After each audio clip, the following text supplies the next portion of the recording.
ఒడియాలనుకుంటున్నారు కదూ! కానే కాదు. Hello! Welcome to our channel. నేను మీ రీనా యలమల. ఈరోజు మన ఛానల్‌లో వెజ్ చికెన్ కుక్ చేస్తున్నాం.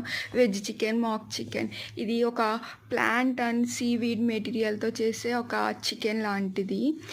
సేమ్ చికెన్ లాగా ఉంటుంది. లైక్ బోన్‌లెస్ చికెన్ లాగా. దీని రెసిపీ వచ్చి సేమ్ చికెన్ కుక్ ఎలా చేసుకుంటామో అలాగే. కాకపోతే ముందు ఆయిల్‌లో కాస్త ఫ్రై చేసి పన్నీర్ లాగా అప్పుడు కుక్ చేస్తే మంచిగా ఉంటుంది. ఈ బర్డ్ ఫ్లూలో చికెన్ తినకూడదని చెప్పి మనం అవాయిడ్ చేస్తున్నాం. వెజిటేరియన్స్ కూడా ప్రోటీన్ ఇంటేక్ ఉండాలి ఎవరికైనా సరే. అలాంటిదప్పుడు ఇది బెస్ట్ ఆప్షన్ అని చెప్పొచ్చు. నార్మల్ చికెన్ కల్లా ఇందులో చాలా హై ప్రోటీన్ ఉంటుంది. ఇది 1/2 kg 270 అలా ఉంది. కొంచెం కాస్టే, కానీ ప్రోటీన్ విషయంలో మాత్రం చాలా ఎక్కువ ప్రోటీన్, హెల్త్కి మంచిది. ఇలాంటి ఫ్లూస్ చికెన్ తినకూడదని అవాయిడ్ చేసినప్పుడు, కొన్ని డేస్ చికెన్ తినకూడదు అనుకున్నప్పుడు ఇది బెస్ట్ ఆప్షన్. నచ్చిందా? నచ్చితే సబ్స్క్రైబ్